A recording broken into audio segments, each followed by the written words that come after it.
And to you, good day. I was almost going to whisper. Okay, that was so good. I just love this synchronicity so much. So do we. That was my question, actually. How synchronous of you. I know. And so I call them quinks. And Quink. yeah, it's like a non-coincidental coincidence. You know things are happening. You are referring to an old-fashioned phrase in your language called a coinky-dink.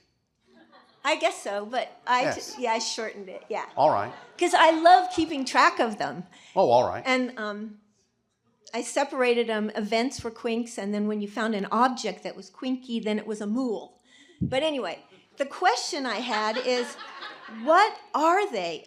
Like, what are what? Well, I love how what are quinks? When Are they not synchronicities? Yes. Well, we already explained what a synchronicity is. Right, and you explained it so well, but not well enough, obviously. Well, no, I just wanted more. Like, I know we're creating our reality or attracting our reality, Yes. We have momentum, or I don't know how that's happening. Maybe that's none of my business, or just let it go. But that might sometimes be the wisest course, because you don't need to get too caught up in how the mechanism works to simply know the mechanism works.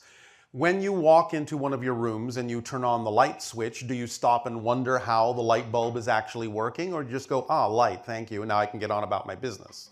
Do you understand? Yes. So it's all right to know how it works, but you don't always need to know in order to just flow with what you're doing. So the idea is to recognize everything is one thing. You understand this, yes? Yes. Different expressions of the same one thing occurring in exactly the same place, all at once in the same moment. What you view as different places, what you view from your perspective as different moments, are simply the same place and the same moment from different points of view. So the idea is that since everything is one thing, synchronicity is an experience of the collapsing of the space-time continuum experience down to at least something closer to the single moment, so that you understand that everything is happening here and now all at once, and suddenly exactly what you need that has always been right here, right now, appears before you exactly when you need it, exactly where you needed it. That's how it translates into the space-time matrix. But that's a representation, a symbol of the fact that that information and that experience has always been right here, right now, and now you've just shifted your frequency into a vibrational state that is appropriate for suddenly being able to perceive that information exactly when you needed it. Does that help? Yes, it does. I like to go on walks, and I think of them as treasure hunts, and sometimes things would happen, and I would be looking like my gang, my invisible gang, is playing with me. Yes. And it's so fun. It is. So the part that you said about with no insistence on the outcome. Yes, because you don't really know what it's going to really look like. Right. And if you have a symbol of it, that's fine. But you have to understand that the symbol's job is just to get you into the state of excitement about having something like that happen. But sometimes the symbol can actually be limiting and prevent you from experiencing something even better than you were capable of imagining. Right. So that's why you don't need to insist on the particular outcome, because that particular outcome may not be the best outcome for you. Right, right. And I think I like it so much that I try to recreate it. And once I try, I'm out of it. Yes. Yes. That's why we don't try. We just do. Exactly. So when you were talking about Saibo, yes. I want to become a grandmaster of the slot machine. And All so right. I was thinking of that because, you know, like how it lines up. And that was another thing. How does law of attraction and synchronicity go together? Because I know I can focus on something like writing. All right. One moment. Okay. In a sense, they are two different sides of the same coin, since you're using the slot machine reference. The idea of the law of attraction is, yes, in a sense. In a sense, your people are correct when they say, well, you have to be of a certain state to attract something of that state. Yes, fundamentally. But that explanation is skipping over something of fundamental importance. And the fundamental important thing is this. Oh boy. You already have a core frequency that is representative of your pure state. that pure core frequency is already attracting everything that is representative and reflective and symbolic of that pure core state. If it's not manifesting right now, then either it's not the right timing according to your own theme of exploration, but still for the same mechanical reason, it's being kept at bay. It's not that you're not attracting it, it's that you're keeping it away. So you have to understand, you don't have to learn to do anything to attract what is true for you.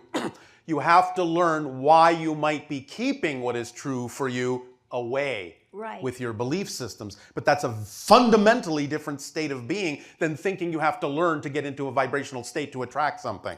You're already doing it. You don't have to learn it. It's automatic. It's immediate. It's effortless. And therefore, the idea of synchronicity is that the more you allow yourself to divest yourself of the negative belief systems that are out of alignment with who you truly are and let them go, then the more you can experience all the things that are true for you in that now, and they will begin to manifest through the experience of synchronicity happening at exactly the right place, the right time, that is representative of the timing of the changes to when those experiences are appropriate for the person you have now become. Does that make sense? Yes. And the part about no insistence on the outcome and not trying and the ease of it, all those things. So I get so excited sitting at that slot machine, especially when they start to line up. And then I get so, and I want more. One moment. Okay. Here's a reminder about the idea of acting on your excitement and why it's important to let go of any insistence. The idea, when we talk about acting on your highest excitement, understand, you act on your highest excitement for its own sake. Not because of what it will get you, not because of where it will take you, not because of anything after that moment. You act on it because that's what you're excited to act on for its own experience. Because you don't know why a thing may excite you. A thing that excites you may not excite you because that thing has to come to fruition. Something may excite you as a lure to get you to move to where you need to be so that the thing you really need to do can more easily be done. That's why you need to drop all your insistence on what needs to happen, because you never really know why a particular thing is actually exciting. That's the communication from your higher mind. Excitement is your physical body's translation of the communication from your higher mind saying, do this now, do this first. This will take you where you need to go. Maybe not where you want to go, but it will take you where you need to go. Do you understand the difference? Therefore, excitement is acted on for its own sake, not for anything else and no other reason. And that will just automatically flow you to the next place. And if that needs to come to fruition, then it will in some way, shape, or form, but you have no idea how you're actually going to get there. So it's not for the money coming out of the machine. It may not be. Okay. It may not be. It might be, but it may not be. Okay. It might only be for the purpose of improving your synchronicity. It might be for the purpose of saying something that the person sitting next to you needs to hear from you. Okay. You need to broaden your imagination about why things excite you. It's an orchestration. It's not always just about you. You understand? Yeah, that's good. That's really good. All right. Because sometimes I sit there and I go, okay, so I don't care. I just don't want to care. But then I do. It's really funny. Because, it's hysterical. Watching all of you, as we have often said, is like watching a 7-foot person attempting to stuff themselves into a 1-foot square box. Oh my God. You are all quite hysterical. That's so funny. And you have given us years of entertainment. And so we thank you. Nevertheless, when you really relax any any wanting about what you think needs to happen next, you will actually get what you need, and you will see why the thing excited you. You will understand it after the fact, and maybe not even then. And if it doesn't come then, you don't need to know. Okay. Just follow the thread of excitement for its own sake. It is leading you along the unerring path of least resistance. Just see what happens. Just see what happens. Because again, if you start to understand that many of the things that you say you want to have happen by acting on your excitement, if you understand that those things are actually very often limitations on what could happen, you'll start to drop those expectations and insistences. So let's say, to use your example, yes? Yes? You're sitting at your slot machine, you're very excited to be there, Yes. but you have this insistence that your excitement will not be fulfilled unless money comes out. But insisting on that may have actually pinned you to that machine longer than you needed to be, because you wouldn't necessarily have gotten up by following your true excitement and your instincts and gone to another casino where suddenly another machine that you sit at gives you the jackpot. But it may not come from that machine, or it may come some other way entirely, or somebody may give you something else entirely that will fulfill and reflect that excitement. So when you have no insistence on how it has to manifest, then you'll follow that thread. When it actually occurs, you won't fixate yourself on something that may actually prevent you from experiencing something far grander than you could imagine by sitting at that one spot. Does this help? It helps a lot. It helps a lot. Yeah, that's what I want to be able to do. To Then let by that all go. means I'm do so. doing it. Yeah, I'm doing it. Okay, I have another question. Do you? When you Go ahead, pull the handle, we'll see what happens. There's a show where when they pull the handle, the chair goes back and they dump the person backwards. So when you said that, that was so funny. Okay. When you mentioned Interstellar Alliance, yes. I got, in my imagination, I was picturing a council. Yes. And then I was thinking, is it like that bar in Star Wars? Are there like dolphin people that are in tanks of water? Well, in a sense, yes. There are many different cultures and many different civilizations, many of which are unlike you. And it is, let's just say, sort of like that, but certainly not absolutely like that. But it's that diverse. Oh, absolutely. All of the beings that actually have what you would consider to be, well, not all of them, but most of the ones that you are familiar with at all in your stories that have a humanoid appearance, have that appearance because you're genetically related. Most species out here in the galaxy look nothing like you at all.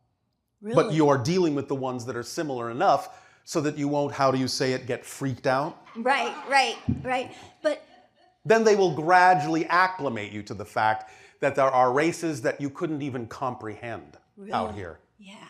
And are in all of our nature, like the insects and creatures, yes, are those like representations here of other whole species? Sometimes similarness can be experienced, although it may not be absolutely identical. But you are seeing templates for many of the things that do exist out here, although they won't be necessarily identical to what you see on your planet, because that's your version of the template.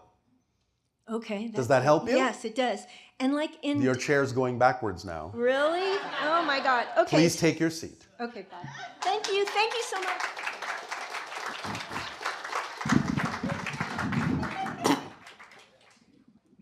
Hello, Bashar. And to you, good day. Thank you. Just to tag on really quick off of her last question on highest joy and excitement, I want to talk a little bit about like self-hatred and self-love, because I've heard from another channeler that if you're in like a state of self-hatred, that your highest joy and excitement can be something that's destructive and detrimental to you. No. Watch your contradictory definitions. Self-hatred is not an expression of excitement, but someone can create the idea that it is. But that is not an accurate representation of the vibration of excitement. Remember that the idea of self-hatred, by definition mechanically, is a negative energy. You follow me? Mm-hmm. It's segregative, separative, disconnective in its experience. Okay. The idea of excitement is a positive mechanical energy, which means it's connective, integrative, and expansive. Therefore, saying, well, it is my highest excitement to hate myself is a complete contradiction of energy and terms. Well, But you can create the experience as if it seems to be your higher excitement, but the only reason that would be done is because you are glossing it over so that you won't have to look at why you hate yourself. Therefore, it's simply based on fear that you're saying it's your excitement, so you don't have to look deeper and find out why you would hate yourself. Do you understand? yeah, so my question comes to, this is a kind of a personal question, but Yes, yes, yes. I feel very stuck in my life right now. Oh, all right. How exciting. That means you're at a crossroads and can go anywhere. That's another way to look at it. You understand? Because by saying I feel stuck, the only reason you feel stuck is because you have definitions that create that sensation. There is no such thing as an inherently difficult situation. No such thing. Only your beliefs and definitions allow you to experience it that way.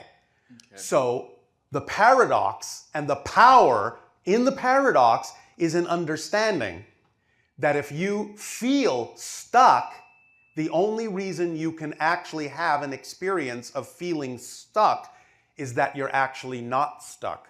Because you have to be connected, you have to be flowing, you have to be moving and creating in order to create an experience of feeling that you're not. That's the paradox. You can never be disconnected. You have to be connected in order to create an experience of being disconnected. That's the paradox. Okay. You're always in control, and if you feel out of control, it's because you're controlling that. That's the paradox. You cannot be out of control. You cannot be disconnected. You can't actually be stuck, not literally, but you can create experiences as if you are. But if you understand how existence is structured, as soon as you understand that you can't actually be stuck, then you can reveal to yourself that it's just an experience you're creating with the energy of your being that is not stuck. Okay. Does that make sense? Yes, and yes, it does. But the experience that I'm in right now, Yes. and what I'm trying to recreate or get out of is I've had problems with drug addiction. Oh, all right. For years now. How That's- exciting for you. Yeah. Well. And what have you learned? What have you learned? Is this something you prefer? No. Oh, all it's right. not. All It ruins my life. I All right. get But- sober and build my But life you back can up. learn something from this, yes? Yeah. And in learning something from this, will it improve your life? Well, yeah, totally. If Well, I can then get you through are it. learning from it, and that means you are turning the negative into a positive. Therefore, it's not a waste. That's the first idea. It's not a waste. You're learning something from it. You are strong enough to have chosen to go through that and come out of it. That's the first thing we see. Yes? Yeah. An experience of strength. I can go into the depths of darkness, the depths of the experience of disconnection, the depths of the experience of being out of control, that this completely controls my life, and yet I can still have excitement that says, I desire, I prefer something else. Because I know I am powerful enough to transform this. That's the first thing we hear. Is that the first thing you hear? Yes. All right. Now, Yes. when getting off, because I've gotten into a situation again where I've gotten my physical body dependent on substances that I have alright. to withdraw from, that's very painful. Exciting, yes. You I don't understand. know how to face, like, One moment. okay. One moment. You understand that the idea of addiction is locking on to something that's a permission slip that allows you to feel either more powerful than you believe you are, or allows you not to feel the fear of not feeling powerful. So it's either dampening the fear so you don't feel it, or it's giving you a false sense of self-empowerment. That's why addictions happen. Because you have a deep-seated belief that you are not powerful, not connected, not loved. Do you understand? Yeah. That's where that starts. Yes. And in not necessarily having the tools to know how to transform that because of being brought up in the society that you are brought up and not being taught those tools, you still know, you still have the urge to fill what feels like emptiness. Because you can sense that there is a sense of emptiness there. The idea that you don't believe you are self-empowered or connected to source is translated in your reality as a sense of emptiness. And you attempt to fill it. But the only things you've been taught you can fill it with are not the actual things that fill it. These are just ideas and symbols that you've been taught can fill it, but as I just described, they give you a false sense of security. Right. Because there's only glossing over the deep-seated issue, which is the belief in your lack of worth. Right. But you are worthy. You are worthy. Trust me, if you were not worthy, you would not exist, because creation doesn't make mistakes. Yeah. Not one. And if you exist, you belong. Yeah. Without you, all that is would not be all that is. You are necessary in order for it to experience itself through your perspective, and that allows it to be all that it is. So the fact that you exist, just that, is proof of your worth. So when you have been taught that you're not worthy, that you're not deserving, that you're not loved, and you keep reinforcing that, you keep buying into it, what you're doing, in essence, if you can picture this, is you're arguing with creation. Saying, I don't exist. Not really. You will never win that argument. Ever. Because you cannot cease to exist. Existence is the fundamental state. You just are. Now, you may change your form in any number of infinite ways, but your perspective will always be your perspective, and anything you change into will always seem to be happening to you. Because the perspective is what you are of all that is. Your unique point of view, your unique experience, your unique understanding of yourself. So fundamentally, just by your existence, you are worthy. So I would simply strongly recommend that you stop arguing with creation, because you will never win that. Okay. So, step one, you have a fundamental worth, a fundamental value, just by the fact that you exist. You can begin there and build up from there. You understand? Yes. Then you can start looking at what the beliefs are. Once you have that foundation, once you know that you cannot cease to exist, you are now creating what we call the indestructible core of your being. It's already there, but you're becoming aware of it. By starting there and knowing that your existence proves your worth, you are now becoming aware of the fact that you are literally, as a point of view, as a unique perspective, indestructible. That which exists cannot become non-existent. Why? Because by definition, non-existence doesn't exist. Think about it. Non-existence doesn't exist. Existence exists. Non-existence doesn't exist. So that which exists can never become that which doesn't exist.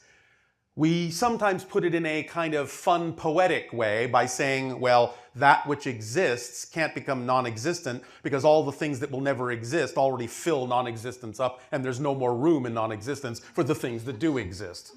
It's full of all the things that don't exist. Does that make more sense to you? Yes. All right. So, once you establish your indestructible core, you will always be. You will always be.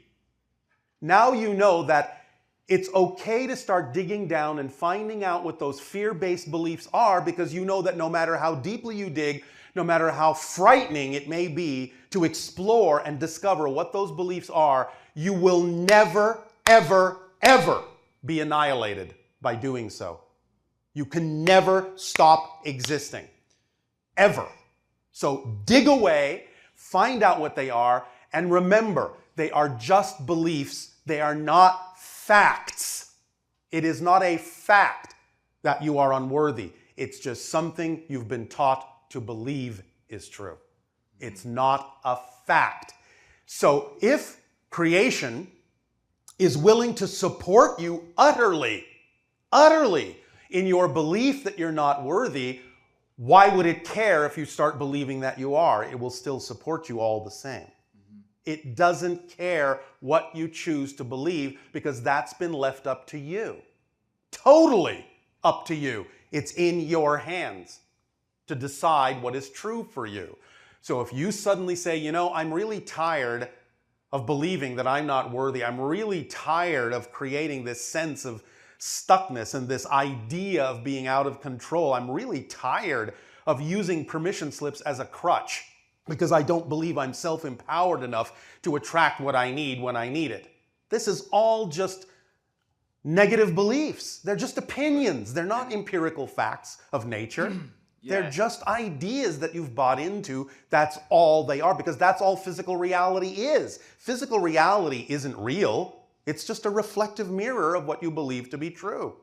That's all. So, and I understand that, and I've studied a lot about beliefs, and basically that things are neutral, and our beliefs are what give them. Yes. So, for me, yes. Could you give me some instructions on maybe like I'm basically asking like a way like to get, I'm ready to get off and take the jumping point and get off of everything that I'm on, go through the withdrawal, which is going to be very painful. Does it have to be? That's what I'm wondering. Does it have to be? Well, no, it doesn't. So why don't you assume there is another way to experience that process and let the synchronicity in your life attract to you the information you need to take you through that process in the most effortless possible way? Why assume it has to be painful? Just because you've gone through it before doesn't mean that the new you has to experience that, does it? No. Then there you go. Do you understand that you are a new person every moment? Yes. Are you sure? Yes. Well, if you understand that you really are a new person every single moment, then don't you understand the implications of what that means? Yes, I do. Are you sure? Explain it to us. Okay, so what right that now means is that like we're constantly like shifting like realities and every. And what does that imply? And that implies that like we're constantly changing. And what does that imply? That I can create any experience that I want. And what does that imply? If you are a new person, what does that imply? That I'm not, that I can be who I want to be. Like, if you are a new person in a new reality, doesn't that imply that you, the new you, has a different history than the other person that was there a moment ago? Yes. Do you understand? Yeah. If you can, I'm not saying this is the way you will do it, but if you understand this, truly understand it, you will understand that if you really are a new person, you actually have a different history. That doesn't mean that you have stopped using the addictive substances. It means you never did. Right. And that's why there's no longer any urge, and that's why there's no longer any withdrawal, because you've never been addicted as the new person. And you talk about it as like the 13th step. That's the 13th step of transformation. Now, I understand that it may be a little challenging for many of you to really wrap your mind around this and use it, so I'm not saying that it has to be done this way. But what can be done is you can attract to yourself through synchronicity the idea of going through whatever process you believe you need to go through in the most effortless and joyful way you can. There is always an option for that. So don't assume, is all we're saying. Never assume or insist that it has to be one way just because you think you experienced it that way before. Before has nothing to do with now. Mm-hmm. Nothing. Unless you make the continuity link. And this is where breaking continuity comes in. Okay. Before is its own reality, and it's another person. It's literally another person. If you really aren't that person, and it's not even about, I'm not that person anymore. No, you never have been. Ever. You're a different person. Do you understand? Yes. So this is a description of what it would be like if you truly make this true for yourself. If you don't right away and you go through another process, that's fine. All we're saying is the process you go through doesn't have to be painful. You know that somewhere in your reality, somewhere in your makeup, here and now, is what you need to have whatever process will work for you in the most effortless and joyful way. So why not just assume that you can attract that instead? Okay. Could you provide me with the process? You're going to do it yourself. Because you are a self-empowered person, aren't you? Yes. Then you're going to do it. Okay. And I have already helped you to the degree I am allowed. Okay. Now your higher mind is saying, that's enough. I'll take it from here. Okay. Yes? Yes. All right, so follow your excitement, your true excitement. Don't fool yourself into labeling things that are not your excitement as excitement. And conversely, don't label things that really are your excitement as things to be afraid of. Okay. You understand? Mm-hmm. You have to be honest within yourself about the fact that you have these beliefs and really investigate them, but at the same time know that they're just smoke and mirrors. And in fact, one of the great tricks of negative beliefs, because they don't want you to change them, that's how they're designed. They want you to perpetuate them. They want you to hold on to them. One of the greatest tricks is to make you as afraid to change them as possible. Right. Therefore, the more fear you experience when you attempt to change them, the closer you are to changing them, because they're trying harder to get you not to by making you more afraid. So the more frightened you are, that tells you, I must be close to letting this go. So, negative belief, I have found you out. I have found your trick. You are just making me feel like if I let you go, things will collapse around me. But now I know that's just smoke and mirrors. Okay. Game over. You understand? Yeah. So relax into yourself. Let these things be absorbed within you. And please remember what we said before. You are never without assistance. All right? All right. You're never alone. All right. So thank you. Thank you very much.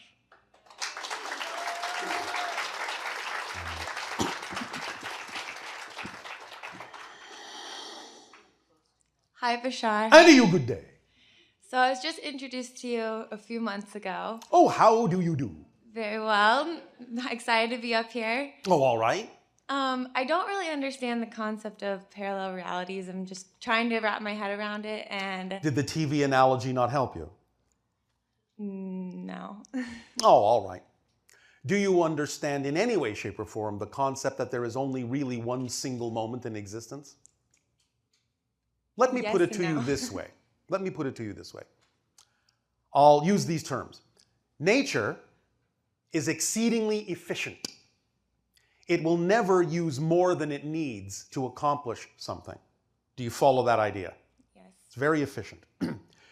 Do you in any way, shape, or form understand the quest of many of your scientists to find a unified field theory that explains all the different phenomena that you perceive with one basic equation? You understand that idea generally? Yes. That it can be rendered down to one thing that expresses itself as many different things? Mm-hmm. All right. Well, nature, being very efficient, also renders down the idea of space and time into the most basic components it can. In order to create the idea, the effect you call physical reality, it will only use the exact minimum thing it needs to create that effect. So instead of actually having to create many locations and many different moments, the question is, can existence create the effect, the experience of many different moments by just using one moment, or many different places by just using one place? The answer is yes, it can. So the idea is, there is only one moment. There is only one moment, and we call it now. There is only one place, and we call it here. The idea of the outside projection is an illusion. Does that make sense? It's happening in your consciousness. There's nothing really out there. Even your physicists understand that what appears to be solid matter is just a fluctuational reflection of energy. Do you understand that? Yes. All right. Now, if you understand that time itself can be reduced to a single moment, then the fact that you experience many different moments means that all those moments actually have to be happening at the same time. But that you only perceive the same moment from another perspective, and that's what makes it seem as if there's another moment. But it's just a shifting of your point of view of the same moment. It's like looking at the other side of it and going, well, this must be another moment. And this must be another moment. And this must be another moment. But it's not. It's the same moment from different points of view. So the idea of parallel realities is just a stretched extension of that idea. Everything is happening here and now. Everything is overlapping. Just like all the different television programs really all exist all at once in your TV set, but you don't perceive the different program until you change the channel because you're switching frequencies. So likewise, all the different realities that you call past, present, future, parallel realities, alternate realities, physical, non-physical, whatever you want to call those experiences, are all overlapping, but they're separated by the difference in their frequency. That's all. That's all. But nature is so efficient, it can use the single place and the single moment in which to create all those different frequencies. But when you start experiencing that single moment from what you call a space-time perspective, or you want to have that experience, then it seems to stretch all that out to fill space and fill time so that you get this sense of dimensionality and the sense of change. Is this helping? Yes. So what are some signs that you can tell by, you can see that you're shifting? You're shifting all the time. But how it's can just you that tell? you shift so frequently, every second, billions of times. Literally, specifically, you shift 10 to the 43rd power times per second. You understand how small an increment that is? Okay. Yes, I understand. All right. I can still give you an example. Okay. The increment is so small that there are more of them in a single second than all the seconds that have existed since the beginning of your universe. Do you understand? Wow. Yes. So, in that tick of the clock, so to speak, everything actually exists in that one tick. But looking at it from a physical space-time perspective makes it seem like different ticks. Now, it's obviously going so fast and so smooth that it's beyond the threshold of your senses. In the same way that when you take a strip of film and run it through one of your projectors to see a movie, the idea is that if the film doesn't go at least 24 frames a second, you're not going to see what looks like smooth motion on the screen.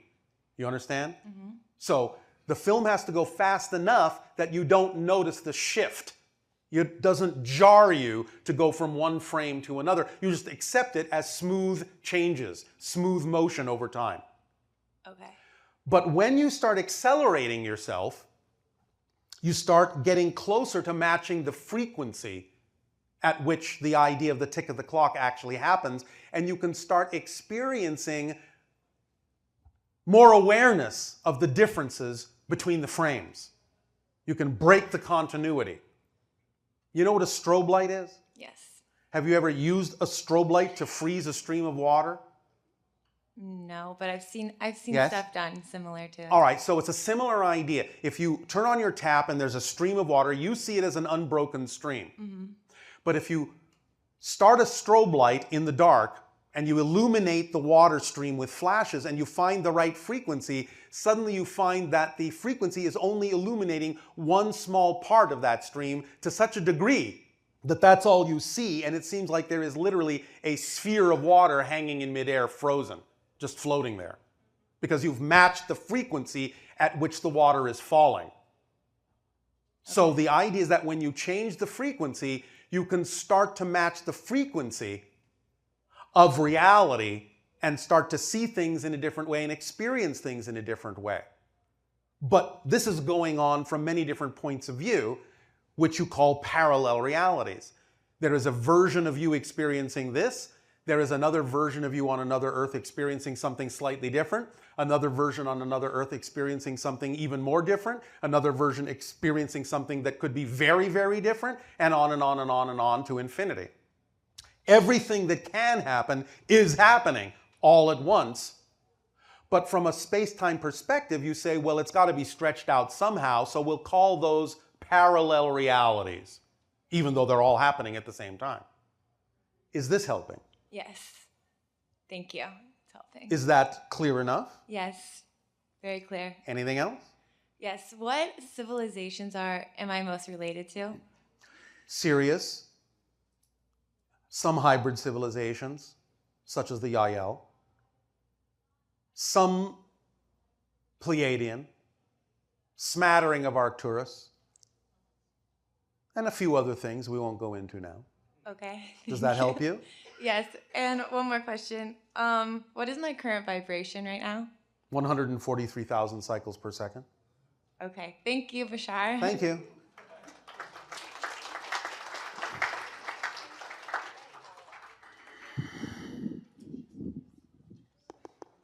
Shivai. And to you, Shiva.